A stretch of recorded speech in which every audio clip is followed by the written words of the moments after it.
J'accueille tout de suite Marie-Laure, Constance, Sophia. Bonjour mesdames. Merci d'avoir été patiente.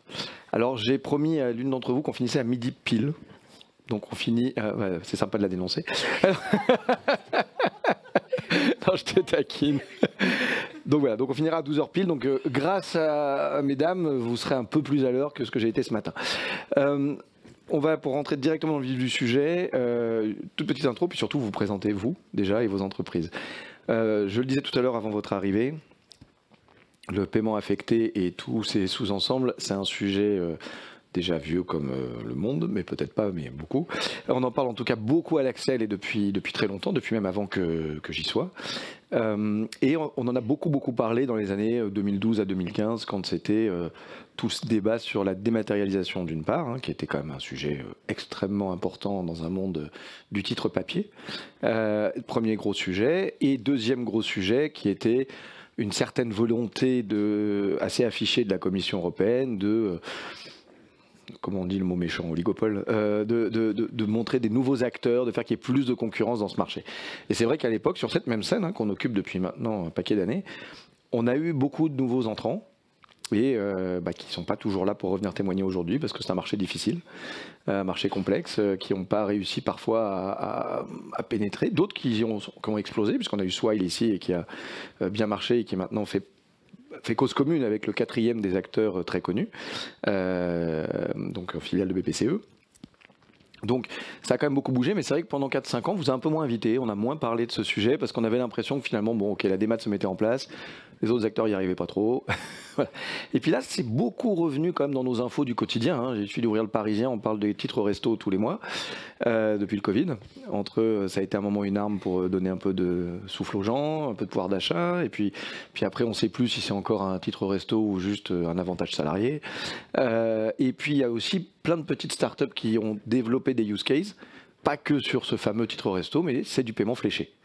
On parlait beaucoup de ça dans les années là aussi, 2015, paiement fléché, corridor Europe-Afrique par exemple, pour flécher les dépenses, le pitch étant, quand j'envoie de l'argent, je ne sais pas s'il est vraiment utilisé pour faire ce pourquoi mon cousin m'a appelé. Donc si c'est pour payer le cartable de la petite, c'est bien, si c'est pour autre chose, c'est moins bien. Là aussi, il y a eu pas mal de startups, c'était un peu difficile. Et puis de plus en plus, là on le voit, on a eu tous ces débats, surtout quand on a des problèmes budgétaires, sur comment flécher les aides sociales. J'ai l'impression qu'il y a un certain nombre de départements qui ont fait des choses, des régions, pas encore au niveau national, mais en tout cas des cartes qui parlent de ça, pour les aides pour les CROUS, pour les aides, voilà. Donc il y a eu un certain nombre de sujets fléchés qui ont pu être mis en place, mais qui restent relativement encore modestes dans les volumes, et en particulier, ces nouveaux entrants sont toujours modestes en termes de part de marché global. Voilà un peu tout ce dont je veux parler avec vous, et bien sûr aussi des innovations qui nous attendent dans ce domaine. À votre tour de parler, chacun votre tour. Je ne peux pas dire honneur aux dames vu que c'est vous toutes, donc je vais faire dans l'ordre. On commence par toi, si tu peux te présenter et présenter ta société. Avec plaisir, merci beaucoup Laurent et merci à tous. Alors je m'appelle Sophia, j'ai 26 ans et moi j'ai lancé la startup Coup de pouce en partenariat avec Groupama. Et donc l'idée c'est de faire du titre restaurant en se différenciant avec le volet RSE et financement de projets d'agriculteurs. Et donc voilà, on fait du titre restaurant, donc un peu comme Edenred, comme Swile, sauf qu'on a des partenariats avec des agriculteurs et des fondations pour faire des dons et les optimiser fiscalement. Et donc, on a aussi des partenariats avec d'autres acteurs comme la carte française pour être sur d'autres sujets, donc la carte cadeau, la mutuelle, etc. Et donc c'est pas que titre resto ou c'est que titre resto? Non, on fait que du titre restaurant, mais on a des partenaires pour les autres services. Et donc, on s'est lancé en 2023. Et voilà, on est originaire de Lyon. Combien de personnes, combien d'argent levé? Alors, je pense qu'une des grandes leçons qu'on a apprises, c'est d'essayer de ne pas trop recruter. Donc, on est que 10 aujourd'hui. On reste sur une petite équipe. On essaie d'être pragmatique et de faire palier par palier. Et on a levé un peu plus d'1 million. Ça, c'est des startups post-2022. Exactement. Exactement. Constance, une autre startup, Edenred? Voilà. Donc Constance Flevoir, Edenred. Donc moi j'ai rejoint Edenred il y a 3 ans. Edenred c'est effectivement bien connu pour son titre restaurant, mais ce n'est pas que une entreprise de titre restaurant. C'est vraiment une plateforme digitale de services et de paiement fléchés au service du monde du travail, avec deux grands, on va dire, stakeholders, les ressources humaines d'un côté et aussi les gestionnaires de flotte de l'autre côté pour tout ce qui est mobilité professionnelle. Et donc, on est présent dans 45 pays, on a 60 millions d'utilisateurs de nos solutions. On connecte avec 2 millions de marchands et 1 million d'entreprises clientes dans le monde. Donc voilà. Et si je dois dire que dans notre ADN, effectivement, on est parti des paiements fléchés et du titre restaurant. Ça reste une partie encore importante de nos activités puisque le titre restaurant Meal and Food, dans le monde, c'est maintenant 43% de nos revenus. La France ne fait plus que 14% de nos revenus. Sur le titre resto ou en général? En général. Donc, tout ça pour dire qu'on va dire le paiement fléché a été, on va dire, notre ADN initial.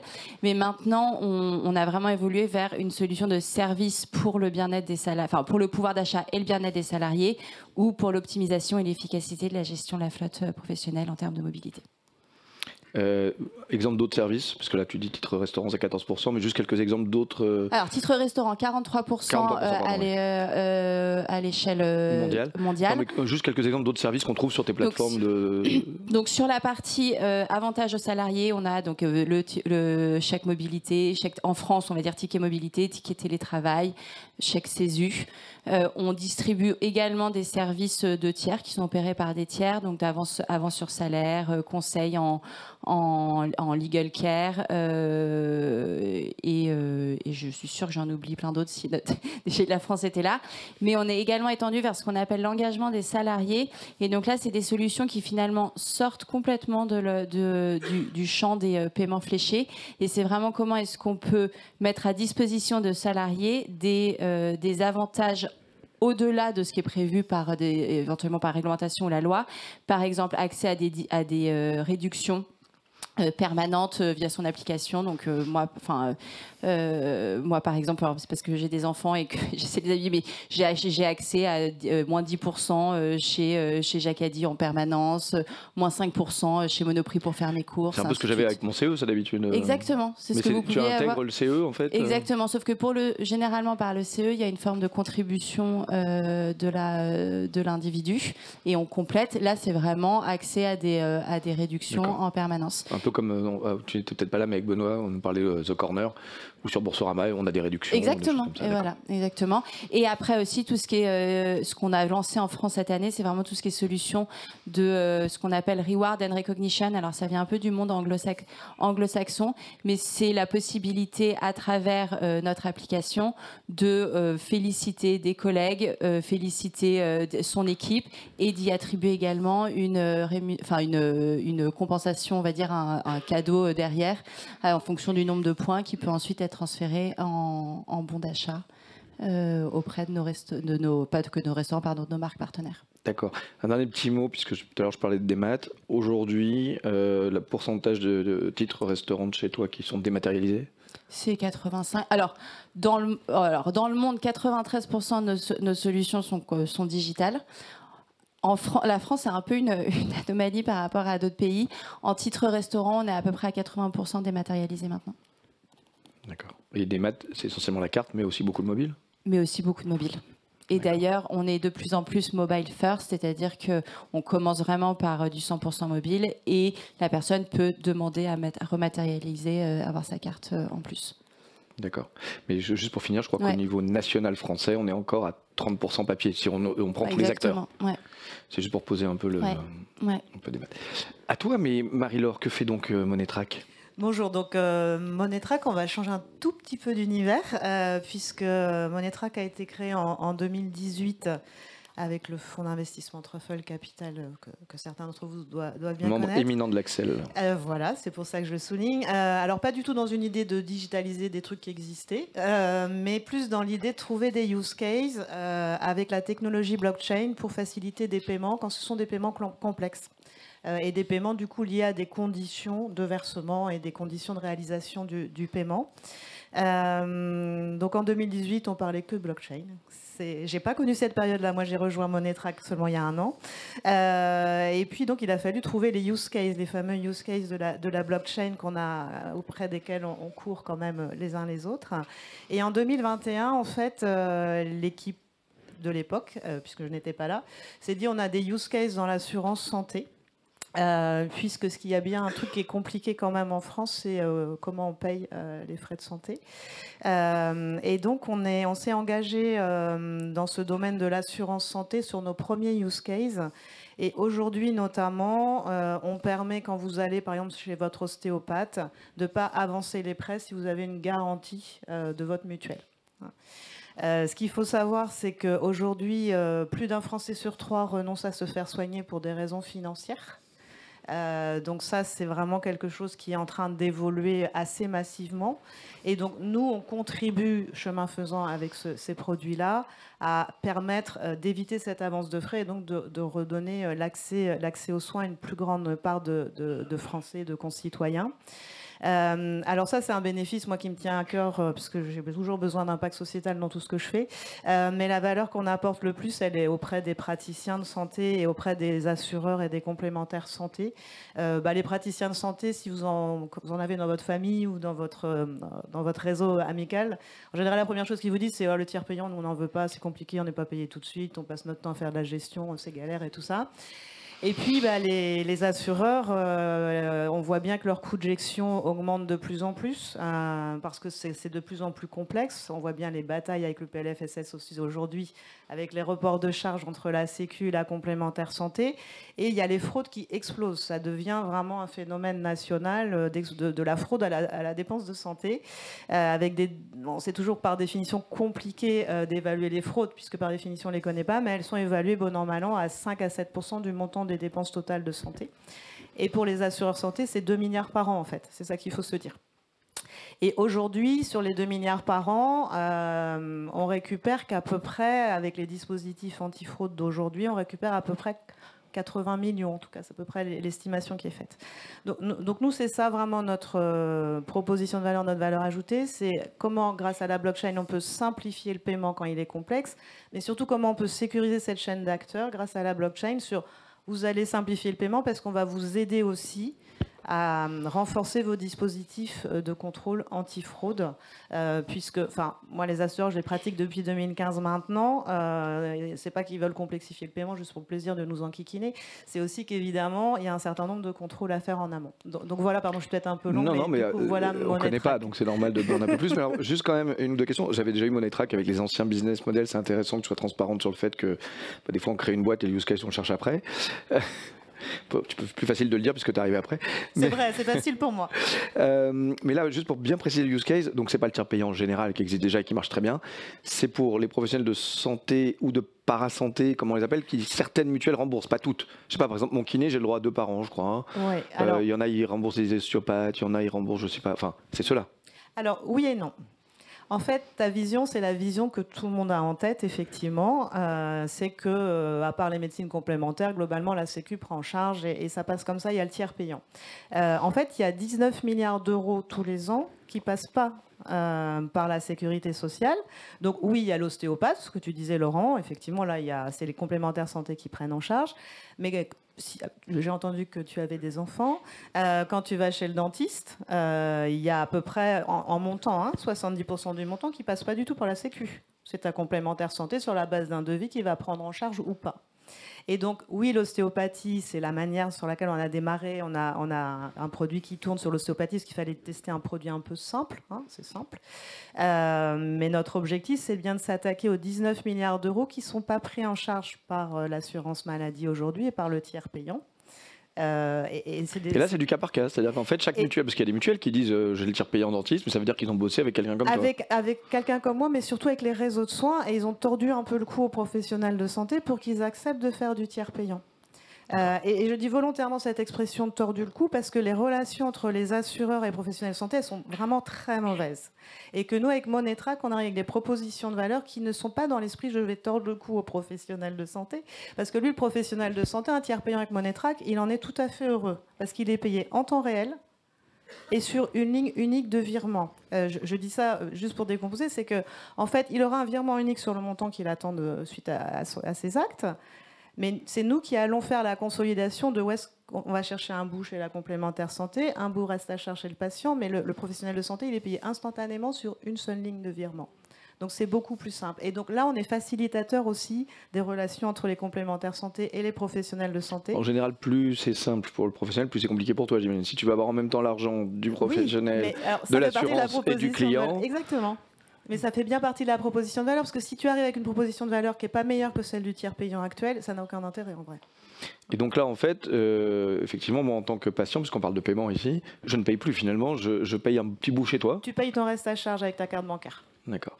Et par contre, c'est toi qui te tape l'enquête pour savoir si c'est un dentiste qu'on a vu sur complément d'enquête, là, qui m'envoie 90 bridges par jour. Alors, c'est exactement ça. En fait, nous, on apporte des garanties supplémentaires, parce que je parlais de l'axe fraude, parce qu'on simplifie le paiement, mais on travaille aussi sur les fraudes. Nous, Monetrack, avec nos solutions de paiement, en fait, il n'y a pas un seul professionnel de santé qui peut utiliser Monetrack s'il n'a pas eu une lumière verte sur l'interrogation sur les fichiers Pro Santé Connect, par exemple. Ça, c'est une première chose, parce qu'aujourd'hui, 70% des fraudes, elles émanent des professionnels de santé. Donc, on ne peut pas régler tous les cas de fraude, tous les sujets de fraude, mais en revanche, rajouter la valeur ajoutée de la blockchain aux dispositifs qui sont plutôt aujourd'hui basés sur l'IA. On en parlait tout à l'heure avec Boursorama, sur les scénarios probables de fraude et autres. Donc ça, les assureurs ont commencé à développer ce genre de choses. Mais en revanche, la blockchain, ça permet d'apporter des compléments sur comment on contrôle avant le paiement, notamment tout ce qui est identifiant décentralisé et verrouillé dans la blockchain.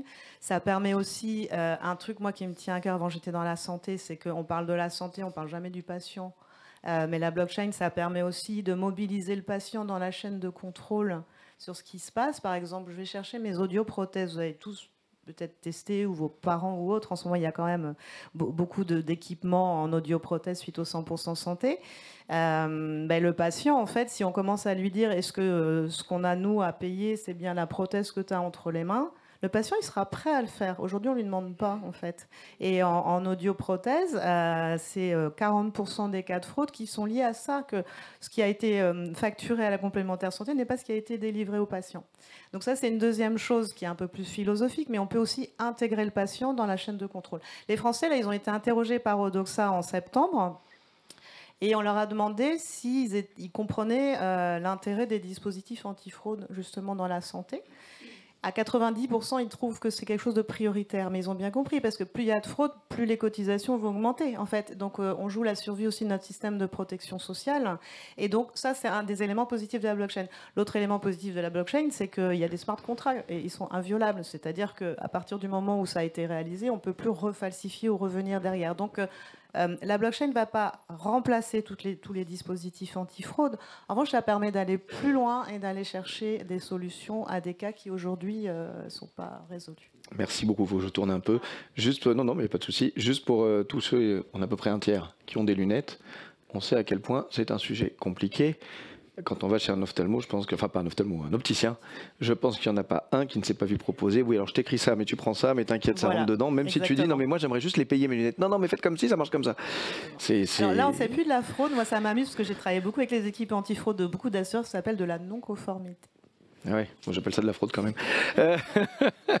Constance, c'est un sujet ou pas la fraude dans les titres restaurants? Parce que la chaîne est assez maîtrisée de bout en bout, tu as les deux côtés. La chaîne est maîtrisée de bout en bout. La fraude est un sujet pour nous de manière générale parce qu'on doit s'assurer que les fonds qu'on nous confie sont utilisés exactement de la façon dont ça a été prévu par la loi. Alors là, c'est plutôt sur l'adéquation avec la loi. Il y a l'adéquation avec la loi et il y a l'adéquation évidemment avec tout ce qui est réglementation européenne. Parce que quand il y avait beaucoup plus de papier, c'était un sujet la fraude. Alors, je n'étais pas là. Ouais, c'est vrai que tu es trop jeune. Mais pour avoir reçu tes pairs à l'époque, PAIRS, c'était un vrai sujet. On pouvait faire avec une imprimante couleur, on faisait un titre resto, quoi.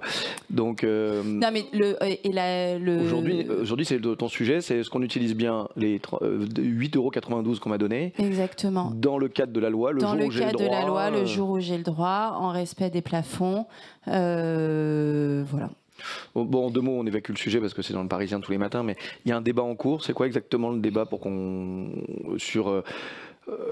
dire, je peux l'utiliser partout, comme ça me fait plus de pouvoir d'achat, versus j'utilise ce pourquoi on me l'avait donné au départ, qui était le restaurateur Vous, en tant qu'émetteur de titres, vous avez un avis ou vous dites décidez-vous et nous, juste on émet? En fait, nous, nous, on s'inscrit dans, on va dire, il y a un aspect très culturel en fait du titre restaurant en France. Donc, en France, quand le titre restaurant a été créé, d'ailleurs, il s'appelait titre restaurant, mais ça venait d'une part pour donner plus de pouvoir d'achat, effectivement, à l'employé, mais aussi pour offrir, on va dire, une pause déjeuner. Donc, il y a un aspect assez social. Alors certains, quand je rencontre des Américains, ils disent voilà, c'est très paternaliste comme vision de devoir absolument offrir une pause déjeuner à ses employés. Mais en tout cas, en France... Welcome to Paris. Voilà. Non, mais en tout cas, en France, le titre restaurant a été conçu comme ça. Pour autant, nous, dans le monde, on l'appelle pas... C'est pas que du meal voucher, on appelle ça meal and food parce que en fonction de, culturellement, s'il y a ou non des pauses déjeuner, si ou non les gens vont au restaurant, on a des pays où l'essentiel de notre titre restaurant sont dépensés en grande surface. Je prends le Mexique, l'essentiel, ça s'appelle plutôt un ticket despensa, donc c'est plus, on va dire, de côté food que meal and food. Ensuite, nous, du coup, et là où je dis ça, c'est qu'effectivement, la façon dont le dispositif en France a été créé, ça devait être positif pour l'employé, dans le sens plus de pouvoir d'achat, mais aussi de garantir une pause déjeuner.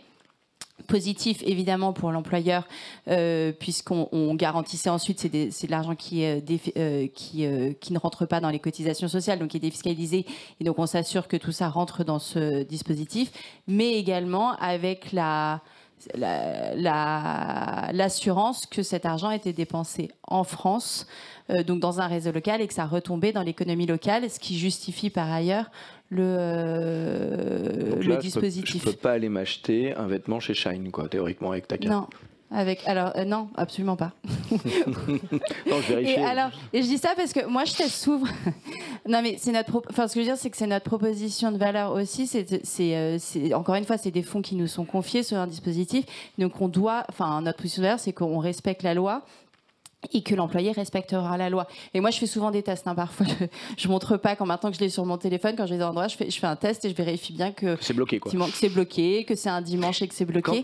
Et pour revenir, Oui. Et donc tout ça pour dire, parce que nous, notre objectif, c'est d'accompagner aussi néanmoins les habitudes de consommation des Français. Donc avec le télétravail, le fait que les personnes effectivement prennent plus de repas chez eux, c'est évident qu'on doit accompagner ça. Et donc, on a toujours été favorable au fait que nos titres restaurants puissent être consommés en grande surface, notamment sur des produits on va dire, consommables directement. On a vu, je pense que historiquement, les grandes surfaces étaient autour de 30% de la consommation, était plutôt autour de 20-22% de la consommation. Depuis le Covid et l'extension, on est passé à 30%, mais finalement, ça stagne. Donc, je pense qu'en fait, l'usage du titre au restaurant s'est réadapté au nouveau mode de consommation des utilisateurs, et on stagne à peu près à 30% et encore 40% en restaurant. La promesse du digital, il y a une dizaine d'années, donc sur ces mêmes panels, c'était aussi on connaîtra mieux nos utilisateurs finaux. C'est vrai. Parce que avant, historiquement, vous n'avez pas qu'un client. Vous avez la personne qui vous paye, l'entreprise, ouais. Mais celui qui vous utilise n'est pas celui qui vous paye ni qui vous choisit. Il était très passif, c'était un bout de papier, on le donnait, et vous aviez les restaurateurs aussi. Donc c'est trois types de relations à gérer.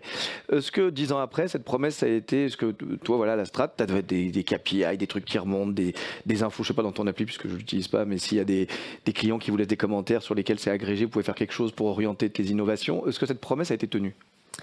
Alors, cette promesse a été tenue, mais je dirais partiellement. La réalité, c'est que la digitalisation, ça reste... c'est la carte. Et et la carte, elle est attachée à un employé. Donc, effectivement, on a ce lien direct avec l'employé via la digitalisation, pardon.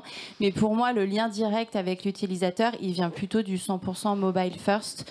Et maintenant, ce qui est vrai... Et là, maintenant, effectivement, on a un lien qui est beaucoup plus direct. On a des personnes les personnes se connectent sur notre application.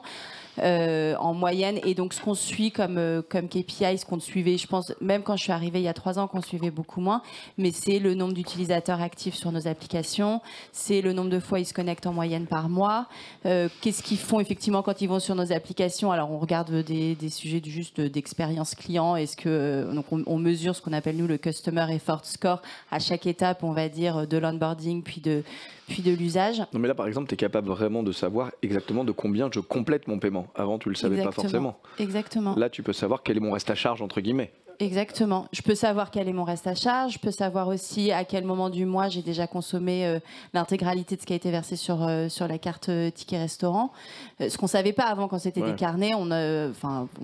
Et voilà. Là, je sais qu'en moyenne, pour une entreprise, et d'ailleurs, ça aide aussi dans notre relation aux ressources humaines, on est capable de leur dire, vous savez, vos employés en moyenne, le 20 du mois, ils ont utilisé l'essentiel du solde sur leur ticket restaurant.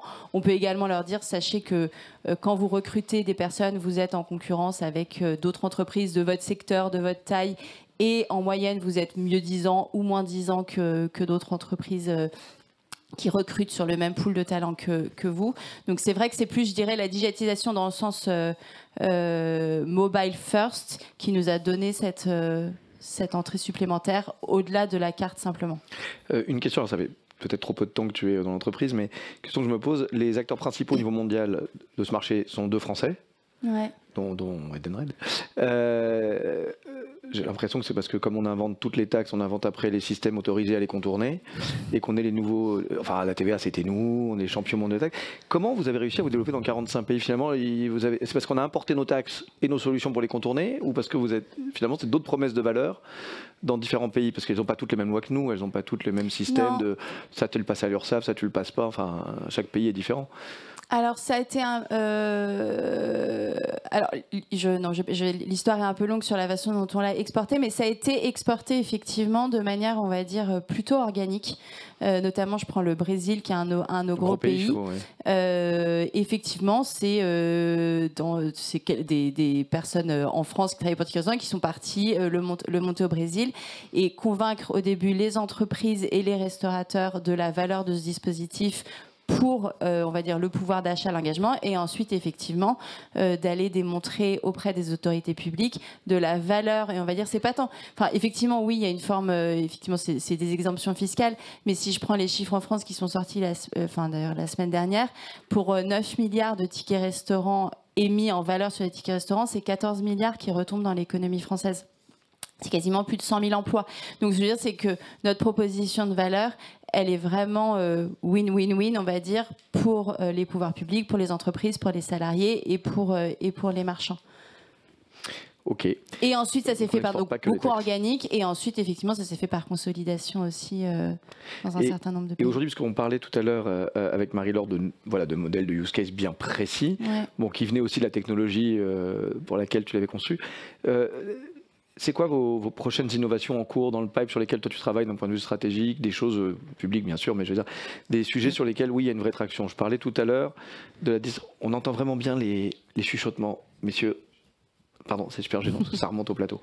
Je parlais tout à l'heure de certains départements, certaines régions qui utilisent les paiements fléchés. Pour certaines aides, c'est des choses dans lesquelles vous êtes moteur ou juste vous répondez aux appels d'offres quand ça arrive, ou c'est des choses sur lesquelles vous poussez à ces développements d'usage? Nous, c'est des choses sur lesquelles on a la capacité à le faire. On n'est pas moteur, enfin pas en tout cas, mais en revanche, on répond pas à l'initiative, mais on répond évidemment quand on est sollicité. On l'a beaucoup fait, notamment pendant le Covid, et moi en France, mais en Roumanie, au UK, autour de tout ce qui était free meal for children at home. Donc, on va dire dans des cas de ce qu'on nous appelle les public social programs à l'échelle d'un pays. Et ce qui a marché fortement pendant le Covid, par exemple pour les 2 pays que tu cites, a perduré par la suite?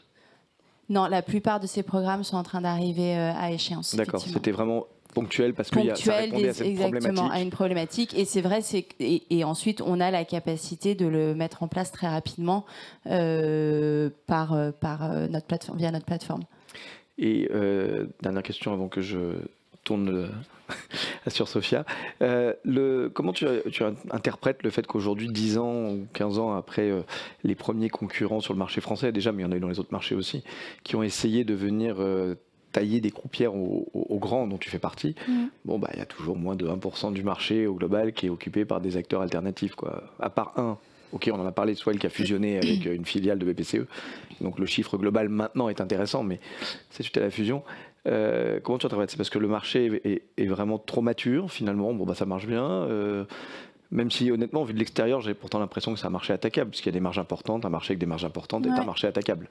Ça reste un métier, enfin je pense que ça reste un métier d'échelle, parce que de toute façon le métier du paiement est un métier d'échelle si on veut s'assurer qu'on puisse garantir la sécurité des flux, le fait que les transactions passent, ainsi de suite. Donc de toute façon c'est un métier d'échelle. Cela dit, je crois qu'il y a maintenant 14 émetteurs auprès de la CNTR, donc ça reste un marché qui est concurrentiel. Moi je dis toujours, moi je suis arrivée chez Edenred au moment où effectivement on parlait, moi quand j'ai commencé à dire je vais chez Edenred, on me disait ah oui, donc mais Edenred c'est comme Swile. Moi je considère que Swile nous a énormément poussé aussi à avoir un rapport beaucoup plus B2C que B2B. Donc ça nous a challengé dans le bon sens. Et ça a été vrai dans de nombreux pays. On parle beaucoup de Swile en France, mais en fait, des vrais concurrents digitaux, on en a dans tous les pays. Et qui ne sont pas, qui ne restent pas petits en part de marché. Petits en part de marché. Donc c'est plutôt sur la France où il y a cette présence très forte des 4 historiques, quoi. Exactement. Mais Swile, je veux dire, la performance de Swile en France, elle est remarquable. Et donc c'est pour ça que pour moi, ça reste un marché très concurrentiel, peut-être moins concurrentiel, on va dire, juste sur l'expérience du titre restaurant en tant que tel. Et c'est là où là où ça nous pousse, nous, au quotidien, c'est de dire, mais en fait, quelles sont vraiment les attentes à la fois des ressources humaines et des collaborateurs auxquels on cherche de répondre. Et le titre restaurant est un moyen, mais parmi d'autres. Donc il y a effectivement ce que je disais, le chèque cadeau, le chèque CESU, mais aussi en fait, nous on s'étend de plus en plus, beaucoup plus largement sur l'engagement des salariés, avec une vraie attente de plus en plus forte des salariés vis-à-vis de leurs ressources humaines, de prendre soin de leur pouvoir, évidemment de leur pouvoir d'achat, de leur bien-être, de leur motivation au quotidien. Et c'est vrai comment ça fonctionne, par exemple, parce qu'on a eu aussi sur cette scène des gens sur l'avance sur salaire. Ouais. Est-ce que c'est toi qui finalement deviens prescripteur de la solution que tu as intégrée dans ta plateforme auprès de la RH, ou c'est la RH qui te dit écoutez, moi j'ai contractualisé avec X ou Y, est-ce que vous pouvez l'intégrer dans votre plateforme? Ça marche comment? On devient prescripteur de la solution. Nous, ce qu'on favorise, c'est d'avoir un partenaire privilégié, on va dire, par service, qu'on n'opère pas nous-mêmes, et on devient prescripteur, et actuellement, ce qui permet, nous aussi, de s'intégrer complètement avec cet acteur, et de proposer une expérience qui enlève la complexité côté entreprise. C'est-à-dire que la complexité, on la prend pour nous, d'intégration, de proposition, de contractualisation aussi, et c'est, on va dire, intégré... Tu te mets où les limites de type de service que tu peux avoir envie de rendre sur cette plateforme? Parce qu'en fait, le salarié, c'est vaste comme terme. Et alors, service aux salariés, moi, à la limite, j'ai envie qu'on m'aide pour garder mes gamins, j'ai envie qu'on m'aide on le fait avec le CESU. Donc, garder mes gamins. Dans la plateforme, oui, mais tu as le CESU, mais tu as aussi m'aider à trouver la nounou. Est-ce que tu vas... Voilà, je prenais l'exemple du Crédit Mutuel tout à l'heure. J'avais eu Nicolas Terry, quand il était président du Crédit Mutuel, qui m'expliquait que pour lui, on peut tout faire. Pourquoi pas vendre des voitures? D'ailleurs, on a aussi intégré des gens qui vendent des voitures. On peut aussi vendre des téléphones. D'ailleurs, on est opérateur. Et parce qu'en fait, nos clients, ils rentrent dans une agence et on les aide sur toute leur vie. Puis, comme le disait tout à l'heure Benoît, il y en a, c'est juste, moi, je suis là pour te financer. Et puis, il y a d'autres gens qui sont là pour faire autre chose. C'est quoi les limites que tu te mets, toi, en termes de use case que tu pourrais avoir envie de mettre sur cette plateforme d'aide aux collaborateurs que tu fournis au RH, où le paiement est une partie forte, mais il y a le reste? On va dire que nous, les limites qu'on se met, on regarde souvent effectivement des offres adjacentes, et sur ce sujet des nounous, c'est un sujet qu'on a regardé, des gardes d'enfants, c'est un sujet qu'on a regardé effectivement l'année dernière en se disant, on est capable de fournir le CESU, mais est-ce qu'on peut pas aller plus loin? Donc c'est un sujet qui est à l'étude, sur lequel on n'est pas allé jusqu'au bout. Les limites, c'est qu'on reste pour nous dans tout ce qui est avantage aux salariés, pouvoir d'achat, bien-être, et qui permettent de connecter, évidemment, qui rentre, on va dire, dans la politique RH d'une entreprise, des salariés et un réseau de marchands. Ensuite, la limite que je mets moi d'un point de vue stratégique, c'est qu'on ne fait pas du sur-mesure pour chaque salarié, chaque entreprise.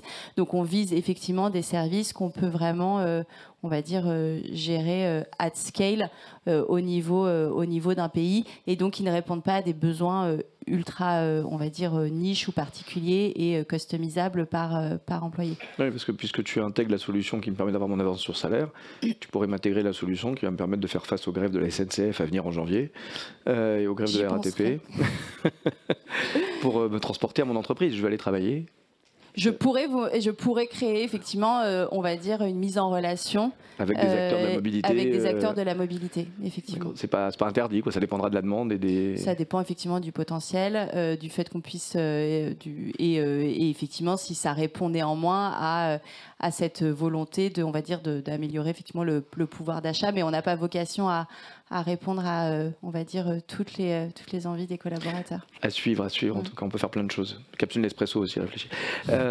Sophia, pardon, j'ai été long. Donc là, par contre, petite nouvelle dans le secteur. Et alors, je parlais des nouveaux entrants, tu en fais partie. Qu'est-ce qui a été le plus difficile pour, j'allais dire, se lancer dans ce marché quand tu t'es dit, tiens, je vais y aller? Ce qui est très drôle, c'est que moi, c'était ma première expérience professionnelle en plus. Je suis arrivée à Groupama dans le pôle innovation et ils cherchaient à développer donc, de nouvelles startups, de nouvelles idées. Et donc, on s'est dit que les avantages salariés, c'était assez sympa parce que voilà, les Français aiment bien, ils sont attachés au titre restaurant, ils sont attachés au chèque cadeau. Et en fait, on voulait réinventer un petit peu en proposant un axe très, très RSE et agriculteur. Donc nous, la promesse, c'est de dire on fait aussi bien d'un point de vue technique que les autres. Et on ajoute vraiment cette touche, donner un coup de pouce à vos agriculteurs, à vos commerçants engagés, au commerce de proximité. Et donc le plus difficile, de toute façon, voilà, c'est la concurrence et les audits, parce qu'il faut être accrédité par la Commission nationale des titres restaurants, c'est construire le produit. Mais voilà, il y a pas mal de nouveaux entrants. Là, les 2 dernières années, il y a eu 5 émetteurs en plus. Il y en a encore 4 qui vont arriver. Donc c'est vrai que c'est un marché qui bouge. Il y a pas mal de nouveautés. Et nous, on a la chance d'être soutenus par Groupama. Ça, c'est un énorme avantage.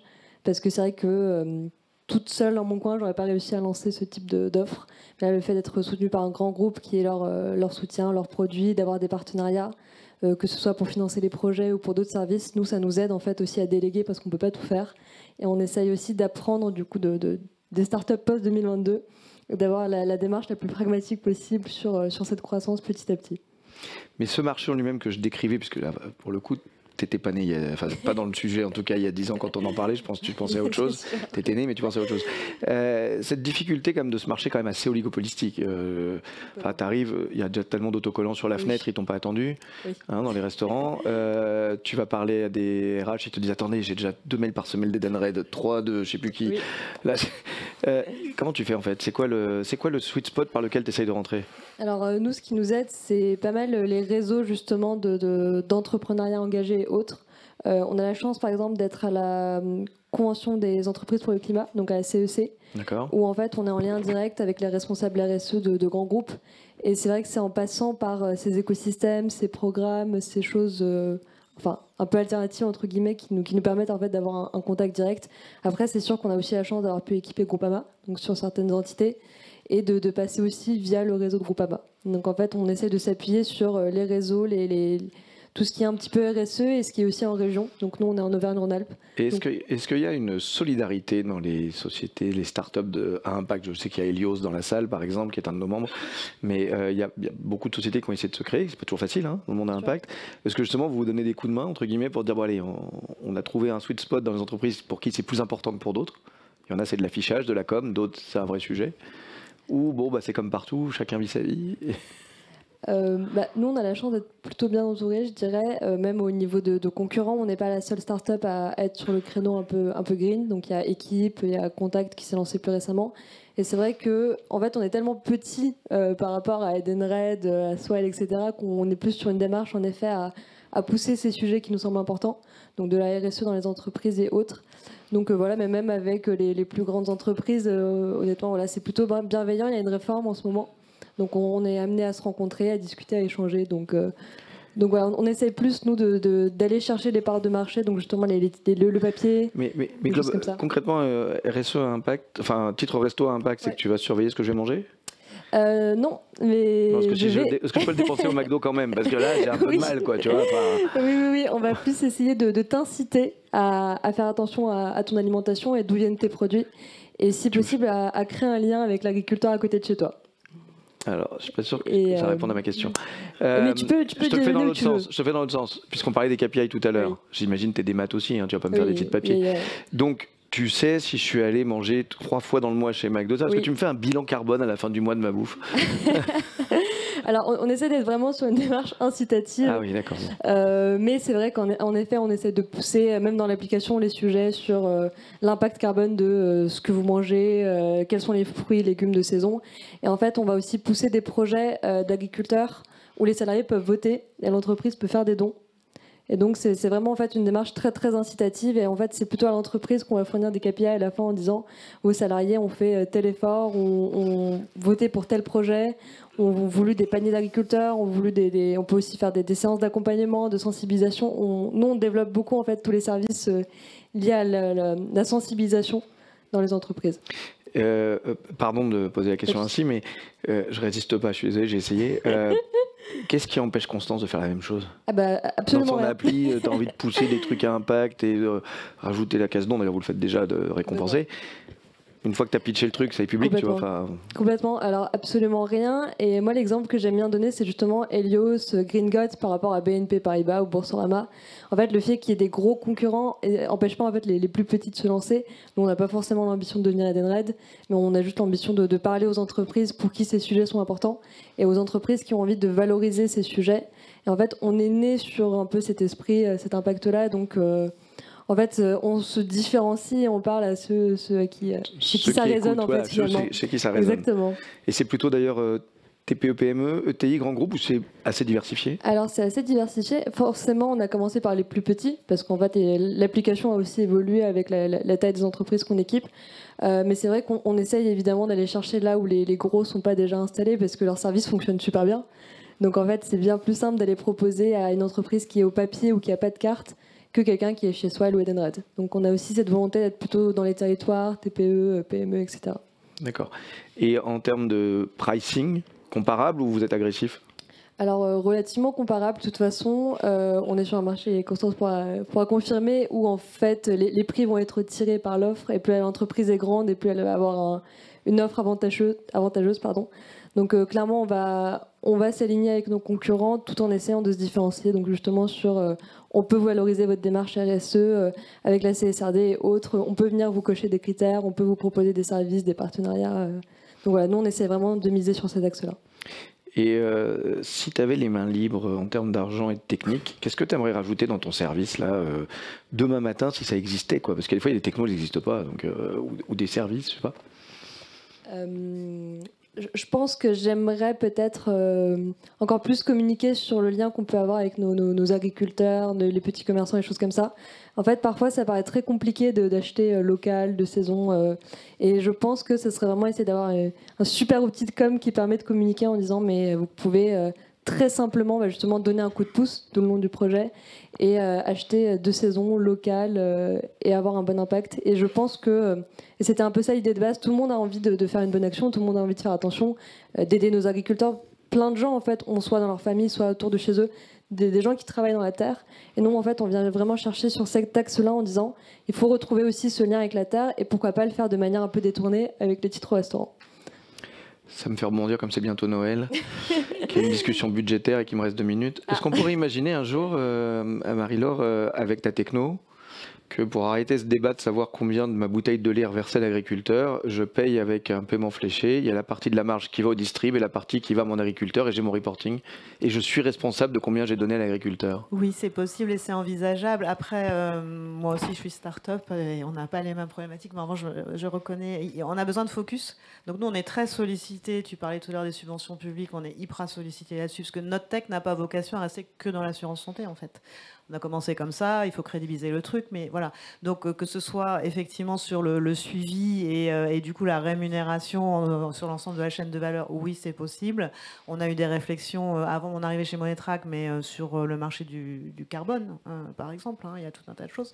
Voilà, il y a plein de possibilités de déclinaison. La technologie n'est pas que compatible avec la santé. Mais on ne peut pas être partout. Mais on ne peut pas être partout et c'est ça ma réponse pour là. Et je sais que on n'a plus beaucoup de temps. Donc voilà. Mais donc là, à très court terme, parce qu'il me reste encore 1 minute 42, mais pas que pour toi. À très court terme, ce sera la même question pour vous tous. Finalement, voilà, c'est dans un an, on se revoit.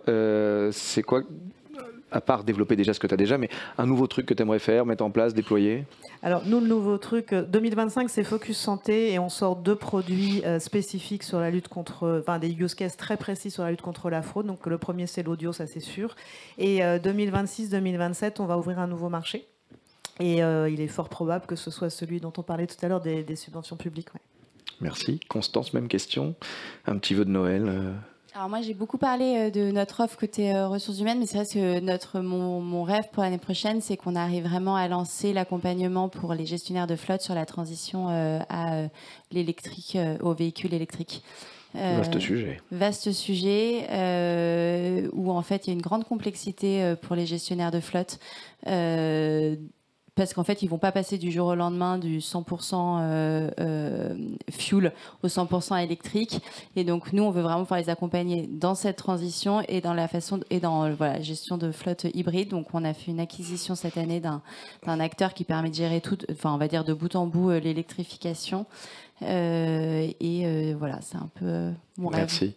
Et pour toi, Sophia, alors je t'ai déjà posé la question de la techno en plus, etc. Plutôt, où tu vois ta boîte dans 3 ans? J'espère qu'on pourra continuer de développer de nouveaux services et se renforcer petit à petit. Donc voilà, tout ce qui est mobilité douce, comme tu as pu le citer, et autres. Et donc voilà, pourquoi pas même envisager des partenariats avec des plus gros acteurs. Voilà, c'est un peu ça le sujet. Comment est-ce qu'on peut avoir une croissance saine avec des partenariats et d'autres services? Superbe mot de la fin. Je vous rappelle qu'à l'Axel, vous êtes là pour apprendre, mais aussi pour faire du business. Donc n'hésitez pas, il y a un déjeuner dans 15 minutes, dès que Hubert nous aura fait la minute de Monsieur Cyclopède. Mais l'idée, c'est vraiment de vous rencontrer, de faire des affaires entre vous. Il y a des gens même, on a des gens de très loin, hein. Il y a une personne, chef d'entreprise du Qatar ici. I hope you have someone to translate. But donc il y a plein d'entreprises et ce matin, on a essayé aussi de sortir un peu de nos zones de confort habituelles où on parle très souvent de la carte, de Visa, de Mastercard, tout ça. Mais parce que l'innovation, ça se fait en changeant de perspective et en rencontrant d'autres personnes. Donc n'hésitez pas, le DG est là pour ça et toutes les autres initiatives de l'Axel. Merci mesdames. Merci. Vous pouvez les applaudir, oui, très fort.